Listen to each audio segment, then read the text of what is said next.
Hello students, welcome to our YouTube channel Vipin coaching classes. तो ये जो वीडियो है ये नए सेशन से हमने स्टार्ट करी है 2023 का कि अब क्लासेस स्टार्ट हो चुकी है बच्चों की। तो देखिए जो आपका ये जो आज की जो वीडियो है ये क्लास 9 के बच्चों के लिए बनाई गई है। चैप्टर फर्स्ट है, ये हिस्ट्री से लिया गया है चैप्टर, जिसका नाम है फ्रांसीसी क्रांति। देखिए बहुत ज्यादा इंपॉर्टेंट रखते हैं, आप लोग ध्यान से सुनिएगा। मैं आपको इसे विस्तार से बताने की कोशिश करूंगी और जो भी इसमें मेन मेन पॉइंट्स हैं आप लोग इस चीज को अपनी कॉपीज में नोट भी करते रहना। देखिए क्योंकि आजकल देखिए एग्जाम में क्या हो रहा है कि एमसीक्यू बहुत ज्यादा बन रहा है, तो जो बच्चे इसको नजरअंदाज कर देते हैं छोटे छोटे पॉइंट्स को, वही जो क्वेश्चन है एमसीक्यू में पूछे जा रहे हैं, जो कि बच्चों को बहुत ज्यादा दुविधा में ला देते हैं। तो आप लोग इस वीडियो को ध्यान से सुनिएगा और अगर आपको कोई भी क्वेश्चन करना हो, अगर आपको कुछ और आपको पूछना हो तो आप लोग कमेंट बॉक्स में कमेंट भी कर सकते हो और हमारी वीडियो के साथ आप लोग बने रहिए। मैं आपको इसे विस्तार में बताने की पूरी पूरी कोशिश करूंगी ताकि आपको ये कहानी बहुत अच्छे से समझ आए। तो देखिए हम शुरू करते हैं अपनी वीडियो। देखिए अगर हम बात करते हैं तो पहला जो चैप्टर इसका फ्रांसीसी क्रांति है, देखिए बहुत ज्यादा इंपॉर्टेंट रखता है। तो देखिए बात क्या थी कि फ्रांसीसी क्रांति का इसमें पहला इंट्रोडक्शन दे रखा है कि ये 14 जुलाई 1789, ठीक है। ये जो डेट है बहुत ज्यादा इंपॉर्टेंट है। जो डेट है यहीं से फ्रांसीसी क्रांति की शुरुआत मानी जाती है।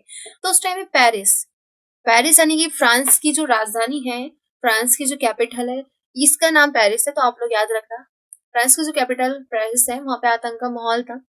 अब रीजन क्या था कि सम्राट ने सेना को क्या कह दिया कि आप लोग शहर में जा सकते हो, जिससे अब लोगों में क्या हो गया कि लोगों में अफवाह फैल गई कि सेना क्या करेगी, अब वो लोगों पे गोलियां चलाएगी, वहां के नागरिकों पर गोलियां चलाएगी। तो लगभग इसमें क्या हुआ था कि 7,000 के करीबन जो मर्द थे और जो औरतें थी, टाउन हॉल में क्या होता है वो लोग इकट्ठा होते हैं और उन्होंने एक जनसेना का भी गठन किया। देखिए हथियारों की खोज में वह बहुत से सरकारी भवनों में जबरन प्रवेश कर गए। तो देखिए आप लोग इसको एक स्टोरी की तरह याद रखना।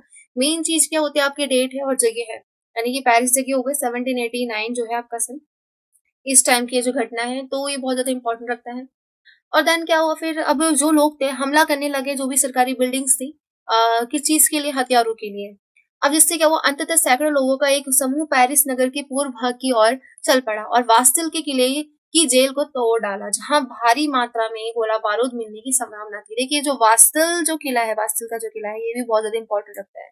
तो आप लोग इसका भी नाम याद रखना। वहां पे उन्होंने उसकी दीवारों को तोड़ दिया था, जहाँ पे उन्हें क्या था कि बहुत ज्यादा उन्हें गोला बारूद मिलने की संभावना थी, ठीक है। और ये पेरिस की कहानी है, ये भी याद रखना आप लोग। देन उसके बाद क्या होता है कि हथियारों पर कब्जे की इस सशस्त्र लड़ाई में वात्सल का कमांडर मारा गया, ठीक है। जाहिर सी बात है, जो कमांडर होगा वहां का, उसके लेकर वो बेचारा मारा गया उसमें। और देन उसके बाद क्या हुआ, जो भी कैदी वगैरह थे उन सबको छुड़ा लिया गया। तो ये बहुत इंपॉर्टेंट चीज है कि वात्सल के किले पे हमला करके उन्होंने क्या करा, वहां का जो कमांडर था एक, तो वो मारा गया और देन कैदी जो थे उसमें उन सबको उन लोगों ने छुड़ा लिया। उसके बाद क्या हुआ, यद्यपि उनकी संख्या केवल 7 थी, सम्राट की निरंकुश शक्तियों का प्रतीक होने के कारण वास्तविक किला लोगों की घृणा का केंद्र था। यानी कि क्या था कि जो वहां का जो सम्राट था, ठीक है, वो बहुत ज्यादा क्या था कि निरंकुश। निरंकुश क्या होता है, जिसपे कोई कंट्रोल नहीं होता, जो सब पे अपनी मनमानी चलाता है। तो वो राजा कुछ इस तरह के था, जिस वजह से लोगों में बहुत ज्यादा आक्रोश था। और जो वास्तिल का किला है वहां पे उसने बेकसूर लोगों को बंद करके रख रखा था, जिस वजह से लोगों ने उस पर हमला कर दिया। इसलिए किले को ढा दिया गया, यानी कि उसे तोड़ दिया और उसके जो भी अवशेष थे, यानी कि अवशेष समझते हो, यानी कि जो भी उसके टुकड़े थे, उसकी दीवारों के जो भी टुकड़े थे, उन लोगों ने क्या कर दिया, लोगों को बेच दिए गए। मतलब एक तरह से लोगों ने उसको अपना स्मृति चिन्ह यानी कि साइन के रूप में रखा कि किस तरह से हमने इसको तहस नहस कर दिया और सम्राट की सत्ता को किस तरह से उन्होंने चुनौती दी थी। तो आप लोग इस कहानी को समझ पा रहे हो, आई होप। अगर आपको कोई भी दिक्कत हो तो आप लोग वीडियो को दोबारा से भी देख सकते हो। देखो इस घटना के बाद कई दिनों तक क्या हुआ कि पेरिस तथा देश के देहाती क्षेत्रों में कई और संघर्ष हुए और अधिकांश जनता पाव रोटी की महंगी कीमतों का विरोध कर रही थी। यानी कि जो भी खाना था बहुत ज्यादा क्या हो गया, बहुत ज्यादा कीमतें बढ़ गई हर चीज की। तो खाने पीने की बहुत ज्यादा कमी हो गई वहां पे लोगों के बीच में। अब इसमें बाद में इस दौर का अगर हम अवलोकन करें तो इतिहासकारों ने इसे एक बहुत ज्यादा घटनाक्रम की शुरुआत की कड़ियों से देखा। ठीक है, इसमें क्या था कि फ्रांस के सम्राट को फांसी दी जाने में भी हुई, यानी कि जो इसका अंत होता है कहानी का, फ्रांस के जो सम्राट थे उनको, फ्रांस के जो सम्राट थे उनको फांसी दे दी गई। तो आप लोग इस पॉइंट को भी याद रखना। देख सकते हो आप लोग किस तरह से चित्रों में भी दिखाया गया है कि हमला वहां पे हो रहा था। अब देखो हम बात करते हैं कि इसकी शुरुआत कहाँ से होती है। तो 18वीं सदी के उत्तरार्ध में फ्रांसीसी समाज, यानी कि उस टाइम पे फ्रांस का सम्राट क्या था। देखिए ये जो पहला ही पॉइंट इसमें बहुत ज्यादा इंपॉर्टेंट है, ये जो सन आपको दे रखा है यहाँ पे 1774, यानी कि 1774 जो है, इसमें क्या था, बूर्बो राजवंश का जो लुई 16 था वो फ्रांस की राजगद्दी पर बैठा। ठीक है, आप लोग इस चीज को याद रखना। ठीक है, बहुत ज़्यादा इम्पोर्टेंट है। तो आप लोग पहले याद रखना, लुई 16 था फ्रांस का सम्राट, और कौन से वंश से बिलोंग करता था वो? बोुरो वंश से ही बिलोंग करता था। और वो कब राजगद्दी पे बैठा? वो बैठा 1774। लेकिन अब उसके बाद क्या होता है, देखो उस समय उसकी उम्र कितनी थी? सिर्फ 20 साल की थी जब वो गद्दी पर बैठा। और उसके बाद उसका विवाह एक ऑस्ट्रिया की जो राजकुमारी थी, ऑस्ट्रिया, देखिए ऑस्ट्रेलिया नहीं बोला है मैंने, ऑस्ट्रिया बोला है। ऑस्ट्रिया एक अलग देश है जो कि यूरोप में ही है, ठीक है। तो वहाँ की जो राजकुमारी थी उसका नाम भी बहुत ज्यादा इंपॉर्टेंट है, आप लोग इसको भी याद रखना। राजकुमारी का नाम क्या था? मैरी एंटोइनेट, ठीक है। ये भी बहुत ज्यादा इंपॉर्टेंट है। मैरी एंटोइनेट थी वहाँ की राजकुमारी जिसके साथ उसने शादी करी। फिर उसके बाद राजा रोहन के समय उसने राजकोष खाली पाया, नहीं कि अब जब उसने देखा तो भाई राजकोष उसका बहुत ज्यादा खाली था, मतलब कोई चीज नहीं थी उनके पास जिसका वो इस्तेमाल कर सके। भाई रीजन क्या था? भाई सबसे बड़ा रीजन आप लोग याद रखना कि जो राजकोष उसको इस हालत में मिला कि फ्रांस में बहुत ज्यादा युद्ध होते रहते थे। युद्ध जो था उसकी वजह से वित्तीय संसाधन जो थे अब खत्म हो चुके थे। तो ये जो पॉइंट है बहुत ज्यादा इंपॉर्टेंट है, आप लोग इन्हें अपनी कॉपीज में लिख भी लीजिए। फिर उसके बाद बादशाह के विशाल महल और राज दरबार के शान शौकत बनाए रखने की फिजूल खर्ची का बोझ अलग था। देन उसके बाद क्या हुआ? बादशाह के विशाल महल और देन उसके बाद शान शौकत बनाए रखने के लिए, देखो पहला पॉइंट आपको पता चला युद्ध, ठीक है, जिस वजह से वहां पे वित्तीय संकट था। और दूसरा रीजन क्या है कि भाई वारसा, वारसा का जो उनका महल था, जो शान शौकत थी, वो लोग उसको बनाए रखने के लिए क्या करते थे? बहुत ज्यादा खर्चा करते थे, ठीक है, जिस वजह से क्या था, एक रीजन ये भी था। अब लुई 16 के शासनकाल में फ्रांस ने अमेरिका के 13 उपनिवेशों को साझा शत्रु ब्रिटेन के आजाद कराने में सहायता दी थी। यानी कि अब देखो लुई 16 था तो उसने फ्रांस ने क्या करा? भी अमेरिका को वो लोग हेल्प कर रहे हैं कि जो उसके जो 13 उपनिवेश है, उपनिवेश का मतलब होता है गुलाम देश, उनको किससे छुड़वाया उन्होंने? जो ब्रिटेन था, ब्रिटेन उस टाइम पे उनका शत्रु था, तो उससे आजाद कराने के लिए उन्होंने उसकी मदद करी। तो कुछ एक रीजन ये भी रहा। इस इस युद्ध के चलते फ्रांस पर 10 अरब लिवरे से भी अधिक का कर्ज और जुड़ गया, जबकि उस पर पहले से ही 2 अरब लिवरे का बोझ था। मतलब मेन मोटा मोटा पॉइंट आप लोग याद रखना कि वो किस तरह से कर्ज में डूबते जा रहे थे। देखो अगर हम लिवरे की बात करें, जैसे कि करेंसी है वहां की, जैसे हमारा रुपया है, ठीक है, वैसे ही उनकी जो करेंसी है लिवरे है। तो ये बहुत ज्यादा इंपॉर्टेंट पॉइंट्स हैं जो कि मैंने आपको बताए हैं, तो आप लोग इसको याद रखना। फिर उसके बाद क्या हुआ? सरकार को कर्जदाता अब 10% ब्याज की मांग करने लगे, यानी कि भाई मतलब एक तरह से वो बहुत ज्यादा कर्ज में डूबते जा रहे थे, सरकार से कर्जदाता। और देन उसके बाद क्या हुआ कि फ्रांसीसी सरकार अपने बजट का बहुत बड़ा हिस्सा दिनों दिन बढ़ते जा रहे कर्ज को चुकाने पर मजबूर थी। मतलब बहुत ज्यादा खर्च हो रहा था उनका, कर्ज ही चुकाए जा रहे थे, कुछ था ही नहीं, महंगाई इतनी ज्यादा बढ़ चुकी थी। और क्या था भाई? उनका खर्चा और कम हो रहा था, नियमित खर्चों जैसे कि सेना हो गया, सेना का रख रखाव, राज दरबार हो गया इनमें, और देन सरकारी कार्यालय वगैरह हो गए, विश्वविद्यालय हो गए, उनको चलाने के लिए, ठीक है, इन सब में बहुत ज्यादा क्या हो रहा था? खर्चा हो रहा था, जिस वजह से उन्होंने क्या कर दिया? कर्ज बढ़ा दिया, यानी कि जो टैक्सेस वगैरह जो थे उन्होंने उसको बढ़ा दिया, करों को बढ़ा दिया, जिससे और भी ज्यादा लोग क्या हो गए? बहुत ज्यादा उनसे गुस्सा हो गए। अब जो लोग थे उनमें और भी ज्यादा आक्रोश फैल गया कि भाई ऐसे क्या चल रहा है। अब 18वीं सदी में फ्रांसीसी समाज 3 एस्टेट्स में बटा था, ये बहुत ज्यादा इंपॉर्टेंट पॉइंट में से एक है कि उस टाइम पे आप लोग याद रखना कि जो फ्रांसीसी सम्राट जो समाज था 3 एस्टेट्स में बटा हुआ था, ठीक है। तो आप लोग इस चीज को याद रखें। देखो यहाँ पे विस्तार में आपको बता भी रखा है कि 3 एस्ट्रेस कौन कौन से हैं, तो आप लोग इस चीज को यहाँ पे देखिए चित्र के जरिए। देखो पहला जो एस्ट्रेस है उसमें पादरी वर्ग आता है। पादरी मतलब जो फादर वगैरह होते हैं, जो चर्च में जो बैठते हैं, ठीक है। फिर उसके बाद आपका कुलीन हो गए। कुलीन कौन कौन हो गए? जो मतलब जो अमीर लोग होते हैं, शान शौकत में जो रहते हैं। और तीसरे यानी कि तृतीय एस्ट्रेस में कौन हो गए? ये बड़े व्यापारी हो सकते हैं, और छोटे व्यवसायी वगैरह, व्यापारी, अदालती, कर्मचारी, वाला जो भी गिने चुने लोग हो गए, वकील वगैरह। फिर उसके बाद किसान और कारीगर हो गए। देन उसके बाद आपका कौन सा वर्ग आ गया? आपका है बड़े व्यापारी वगैरह, ठीक है। और देन किसान हो गए आपके, और छोटे जो भी भूमि है, जो मजदूर होते हैं जिनके पास जमीनें नहीं होती है, नौकर वगैरह, ये सब हो गए। देखिए अब हम आगे बात करते हैं। तो देखो वर्गों में विभाजित फ्रांसीसी साम्राज्य जो था मध्यकालीन सामंती व्यवस्था का अंग था। प्राचीन राजतंत्र पद का प्रयोग सामान्यतः सन 1789 से पहले के फ्रांस समाज के संस्थाओं के लिए होता था। देखिए अगर हम बात करें तो आप लोग देख सकते हैं चित्र की बात कर रखी है किस तरह से इसमें दिखा रखा है, और ये डिटेल में इसमें बता भी रखा है कि पूरी आबादी में से लगभग 90% जो किसान थे, यानी कि वहाँ पे ज्यादातर लोग क्या थे? किसान थे। और जमीन के मालिक किसान जो थे बहुत ज्यादा कम थे। 60% जो लोग थे जमीन पर उनका बहुत ज्यादा कब्जा था। कुलीन हो गया, चर्च हो गए, इन लोगों का। और तीसरे अस्त्र के जो अमीर का अधिकार था। देखो प्रथम 2 अस्त्र की बात करें तो कुलीन वर्ग एवं पादरी वर्ग के लोगों को कुछ विशेष अधिकार जुर्माना था, यानी कि उनको जन्म से अधिकार थे। एक तो कुलीन वर्ग हो गया और दूसरा कौन सा हो गया, पादरी वर्ग। तो आप लोग इसको याद रखना। और इनमें से सबसे महत्वपूर्ण विशेष अधिकार किसको दिया जाता है कि मतलब जो उनका विशेष अधिकार क्या था कि उन्हें करों में छूट थी। तो पहले और जो दूसरे एस्टेस में जो लोग आते हैं, पहले में जो पादरी थे और दूसरे में जो कुलीन थे, उनको किस चीज में छूट दे रखी थी भाई, उनको टैक्स नहीं देना पड़ता था। तो सारा जो बोझ था टैक्स का वो किन लोगों के ऊपर आ गया, तो ये जो छोटे किसान थे, जो 30 सेंसस में जो लोग आते हैं उन सब के ऊपर आ गया। तो जिस वजह से एक रीजन ये भी था उनमें गुस्सा होने का।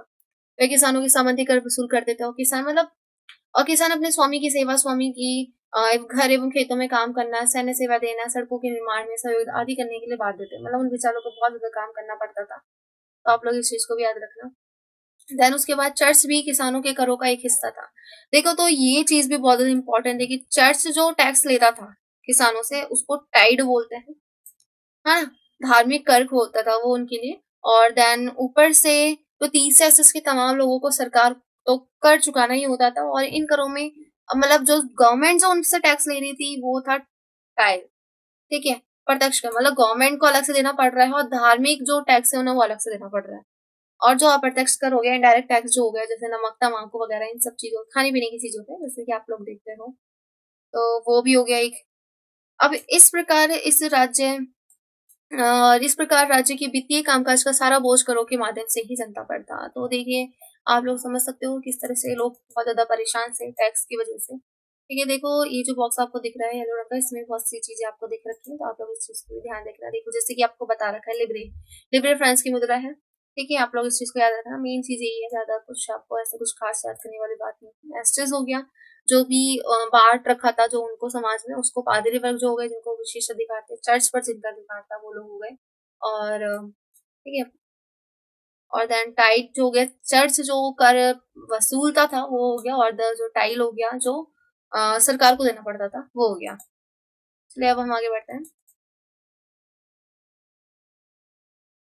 ओके, देन देखो जीने का संगठन है, किस तरह से लोग वहां पे मुश्किलों में अपनी लाइफ जी रहे थे। तो देख सकते हो आप लोग, उन्होंने क्या कर दिया कि टैक्स जो था बहुत ज्यादा बढ़ गया। ठीक है, अब जिससे क्या हुआ कि कब की बात है, 1715 की बात है, और देन करोड़ थी, और देन 1789 में इतनी ज्यादा संख्या हो गई, यानी कि अब भाई जनसंख्या बढ़ रही है। ठीक है, एक रीजन ये है लोगों की परेशानी का कि जनसंख्या, जिससे क्या हुआ भाई, अब जनसंख्या बढ़ेगी तो उनकी नीड भी है, उनकी जरूरतें हैं जो पूरी करनी ही पड़ेगी। अधिकांश लोगों के मुख्य जो खाते जैसे कि खाने पीने की चीजें जो थी, अब उनमें बहुत ज्यादा क्या हो गया, टैक्स बढ़ गया, उनका बहुत ज्यादा कीमत बढ़ गई, महंगाई बढ़ गई, जिससे लोग और भी ज्यादा क्या होने लगे, परेशान होने लगे। अब लेकिन मजदूर महंगाई की दर से नहीं बढ़ रहे थे, मतलब महंगाई तो बढ़ रही थी पर लेकिन जो लोगों को तनख्वाह दी जाती थी, उनकी जो सैलरी थी वो नहीं बढ़ रही थी, वो वैसी की वैसी थी। ठीक है, अब जिससे क्या था, अमीर और गरीब के बीच का जो अंतर है और भी ज्यादा क्या होता जा रहा था, बढ़ते ज्यादा जा रहा था। ठीक है, स्थिति और भी ज्यादा बुरी होती जा रही थी, कभी सूखा पड़ रहा है, कहीं पे ओले पड़ रहे हैं। ठीक है, तो ये देखिए बहुत मेन मेन पॉइंट्स है जो मैं आपको बता रही हूँ, तो आप लोग इसे ध्यान से देखिएगा। देखिए इससे रोजी रोटी का संकट बहुत ज्यादा पैदा हो गया। ऐसी जीविका संकट प्राचीन राजतंत्र के दौरान फ्रांस में काफी आम थी, यानी कि प्राचीन टाइम पे ऐसा बहुत ज्यादा होता था वहां पे। ठीक है, जीविका संकट मतलब जो रहने के लिए, खाने पीने के लिए बहुत ज्यादा उनको बहुत ज्यादा दिक्कतें होने लगी। ठीक है, अब जीविका का संकट की बात करते हैं हम। ओके, कैसे उत्पन्न हुआ। अब देखो बढ़ते मध्य वर्ग ने विशेष अधिकारों के अंत की कल्पना की। अब देखो मध्य वर्ग कौन थे, जो मिडिल क्लास के जो लोग हो गए। और ये मिडिल क्लास के लोग कोई वो नहीं थे जो कुलीन में आ गए, या फिर यानी कि फर्स्ट और जो सेकंड जो एस्टेस थे वो लोग नहीं है, ये तीसरे एस्टेस के लोग हैं। ठीक है, जिसमें मतलब जो पढ़े लिखे लोग थे, जैसे वकील हो गए, डॉक्टर्स हो गए, टीचर्स हो गए। ठीक है, अब उन्होंने भाई डिमांड करना शुरू करा कि जो विशेष अधिकार है इसे खत्म किया जाए। मतलब सिर्फ वही लोग क्यों टैक्स दें, ये जो पहले जो पादरी वर्ग जो हो रहा है उन्हें टैक्स देने का क्या मतलब बन रहा है, और जो कुलीन वर्ग है वो लोग टैक्स क्यों नहीं दे रहे हैं। तो भाई इसलिए उन्होंने क्या करा, डिमांड करी कि भाई ये टैक्स को जो मतलब विशेष अधिकार जो दिया गया है इनको, क्या विशेष अधिकार था कि वो लोग टैक्स नहीं देंगे, उसको आप खत्म करो। तो भाई पहले भी कर बढ़ने पर अकाल के समय जो था, किसान और जो उनके कामगार थे उन्होंने बहुत ज्यादा विद्रोह करा। सामाजिक और आर्थिक जो व्यवस्था थी उसमें बदलाव लाने के लिए अब कार्यक्रम नहीं किए जा रहे थे। तो ये जिम्मेदारी तीसरे एसेस के उन लोगों ने उठाई। तो आप लोग याद रखना कि अब जो क्रांति की शुरुआत होती है कि मेनली उसमें कौन कौन शामिल था। तो ये बहुत ज्यादा इंपॉर्टेंट है कि क्रांति की जो शुरुआत होती है उसमें 30 से 80 के लोग शामिल थे। ठीक है, जैसे उसमें श्रमिक लोग हो गए, शिक्षित लोग हो गए। अब 18वीं सदी में क्या होता है कि एक नए सामाजिक समूह का उदय हुआ है जिसे मध्य वर्ग कहा गया। ठीक है, जिसमें क्या कौन-कौन हो गए भई, समुद्री जो व्यापारी हुए उन्हीं तथा रेशमी वस्त्र के जो लोग उत्पादन करते हैं, संपत्ति जिनकी थी वो लोग हो गए। उन्हीं रेशमी कपड़ों का या तो निर्यात किया जाता था या समाज के समस्त लोग उसे खरीद लेते थे। तीसरा इसमें उन सौदागरों एवं निर्माताओं के अलावा प्रशासन सेवा में वकील वकील हो गए, ठीक है, ये लोग याद रखना, और सौदागर वगैरह हो गए, निर्माता हो गए, ठीक है, जो भी मतलब कामकाज कर रहे थे अच्छे खासे। ये सभी पढ़े-लिखे वर्ग थे और इनका मानना था कि समाज के किसी भी समूह के पास मतलब कोई विशेष अधिकार नहीं होना चाहिए। तो ज़ाहिर-सी बात है, क्यों होना चाहिए किसी के विशेष अधिकार, और सबको इक्वल समझना चाहिए, तो इनका भी कहना सही था। देन उसके बाद क्या होता है? अब देन उसके बाद जनमाना अधिकार नहीं होना चाहिए उन्होंने कहा, और किसी भी व्यक्ति की सामाजिक हैसियत का आधार उसकी योग्यता ही होनी चाहिए। यानी कि उन्होंने बोला कि अगर कोई भी व्यक्ति कुछ भी कर रहा है तो उसका क्या होना चाहिए भई, जो उसकी हैसियत है, मतलब जो वो काम कर रहा है उस हिसाब से उसको रिस्पेक्ट दो। यानी कि मतलब जन्म से क्यों आप उसको कुछ विशेष अधिकार को कोई वो हकदार नहीं है। स्वतंत्रता और समान नियमों तथा समान अवसरों के विचार पर आधारित समाज की यह परिकल्पना जॉन लॉक और जिया जाक रूसो जैसे दार्शनिकों ने प्रस्तुत करी थी। कि बहुत ज़्यादा इम्पोर्टेंट नेम है ये जॉन लॉक जो आप सुन रहे हो। ठीक है, आपने पहले भी सुना होगा, अगर सुना होगा तो, वरना अब आप पढ़ रहे हो तो आपको आगे की क्लास में बहुत ज़्यादा मिलेगा। आप कॉलेज जाओगे वहाँ पे भी ये बहुत ज़्यादा मिलेगा, तो आप लोग नाम याद रखना। जॉन लॉक और जिया जाक रूसो। ठीक है, ये कौन है? फिलोसोफर्स हैं जिन्होंने अपनी बातें कही हैं। ठीक है, नियमों की, स्वतंत्रता की। अब देखो, two treatise two treatises of government, देखिए ये पुस्तक है, उसमें उन्होंने क्या कहा भाई, कि लॉक ने राजा की देवी और निरंकुश अधिकारों के सिद्धांत का खंडन करा। यानी कि जॉन लॉक की पुस्तक है ये, तो आप लोग याद रखना। उन्होंने इसमें क्या बोला है कि राजा को जो देवी अधिकार जो आप लोगों ने दे रखा है कि भाई वो कुछ भी करे, अपने मनमानी चलाए, तो वो गलत है। वो उन्होंने इस चीज का खंडन करा। रूसो ने इसके विचार को और भी ज्यादा आगे बढ़ाया। तो उन्होंने आगे बढ़ाते हुए सामाजिक अनुबंध पर आधारित सरकार का प्रस्ताव रखा। सामाजिक अनुबंध मतलब जो वहाँ के लोग हैं और जो सरकार है, उनमें क्या होना चाहिए? एक रिलेशन होना चाहिए। ठीक है, आप एक दूसरे की समझने का और एक दूसरे की जरूरतों को पूरा करने का। तो वही सरकार का बहुत ज्यादा महत्वपूर्ण काम बनता है कि आप लोग मतलब अपने लोगों को समझा जाए। तो जब संयुक्त राज्य अमेरिका में 13 उपनिवेश, अब उन्होंने देखो, एक और चीज है ये बहुत जरूरी है, मॉन्टेस्क्यू आ गए। मॉन्टेस्क्यू भी बहुत ज्यादा फेमस फिलोसोफर है, आप लोग इसको भी याद रखना। The spirit of the laws नामक उनकी पुस्तक है। उन्होंने विधायिका, कार्यपालिका और न्यायपालिका, इन 3 सत्ता के विभाजन की बात करी है। तो ये बहुत ज्यादा इंपॉर्टेंट नेम है। ठीक है, तो देखिए अब सरकार के 3 अंग होते हैं, विधायिका, कार्यपालिका, न्यायपालिका। तो ये जो विचार थे मॉन्टेस्क्यू ने प्रकट करे थे, आप लोग इसको याद रखना। और जब संयुक्त राज्य अमेरिका में 13 उपनिवेशों ने ब्रिटिश ने खुद को आजाद घोषित कर दिया, वहां इसी मॉडल को अपनाया गया। तो अमेरिका में इस मॉडल को भी अपनाया गया है। फ्रांस के राजनीतिक चिंतकों के लिए अमेरिकी संविधान और उसमें दी गई व्यक्तिगत अधिकारों की गारंटी प्रेरणा का एक महत्वपूर्ण स्रोत थी। मतलब उनको प्रेरणा जो स्रोत मिला वो क्या था भाई? उनका अमेरिका से उन्हें ये प्रेरणा का स्रोत मिला। तो आप लोग इस चीज को भी याद रखें। आप लोगों को ये भी समझ आ गया होगा। देन अगर हम उसकी बात करें तो दार्शनिकों के इस विचार पर कॉफी हाउस, मतलब अब ये जो रूसो हो गए, मॉन्टेस्क्यू हो गए, जॉन लॉक हो गए, ये जो भी फिलोसफर्स थे, इन्होंने जो भी अपनी बातें कही हैं, तो भी इन्होंने जो भी अपना पक्ष प्रकट करा, तो उस सब चीजों पे अब बातचीत होने लगी। अब भाई जो फ्रांस के हर जगह कॉफी शॉप हो गए या फिर कॉफी हाउसेस हो गए, सैलून हो गए, छोटे छोटे जो भी जगह लोगों को मिलती है बातचीत करने की, वहां पे लोग इस चीज पे बहुत ज्यादा वार्तालाप करते, तर्क वितर्क अपने पेश करते। पुस्तकें, अखबारों में जो भी खबरें छपती, उसके जरिए वो लोग प्रचार प्रसार करने लगे। ठीक है, किताबों के जरिए, अखबारों के जरिए। और जो भी लोग पढ़ नहीं सकते थे उनके बीच में से जोर जोर से पढ़ा जाता ताकि वो लोग भी समझ सके कि अब लोग करना क्या चाहते हैं। तो ये बहुत ज्यादा क्या हो गया, इंपॉर्टेंट चीज बन के आ गई कि किस तरह से लोग एक दूसरे को आपस में सहयोग दे रहे हैं, आपस में एक दूसरे को मिलाने की कोशिश कर रहे हैं। तो ये बहुत ज्यादा इंपॉर्टेंट रखता है।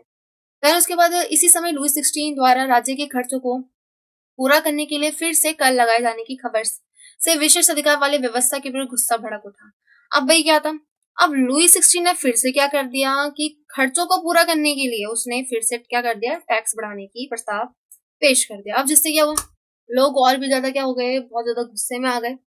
ठीक है, अब लोगों को वो लगा कि भाई अब इनके लिए बहुत ज्यादा दिक्कत है। यानी कि जो 30 से 80 के लोग थे उन्हें तो भाई खर्चा पूरा सहन करना पड़ता, वो लोग कर्ज दे रहे हैं, और जो पहले और जो दूसरे 80 के लोग हैं उन्हें कुछ भी नहीं करना पड़ रहा।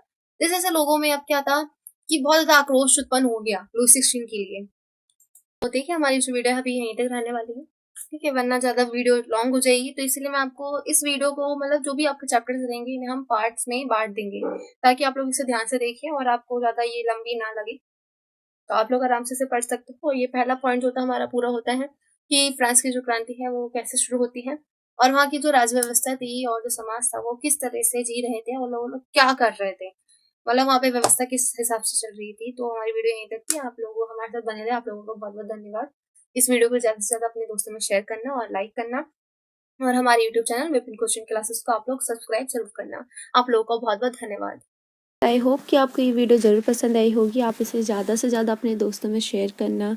अगर आप वीडियो को दोबारा से देखना चाहते हो तो इसे दोबारा से देखना, और हमारे YouTube channel Vipin coaching classes को आप ज़रूर सब्सक्राइब करना, और कमेंट बॉक्स में आप कमेंट ज़रूर करना कि आपको वीडियो कैसी लगी हो, और अगर आपको कुछ स्पेशल वीडियोज़ और चाहिए तो आप इसके लिए भी कमेंट कर सकते हो, और हमारी इस वीडियो को ज़रूर लाइक करना।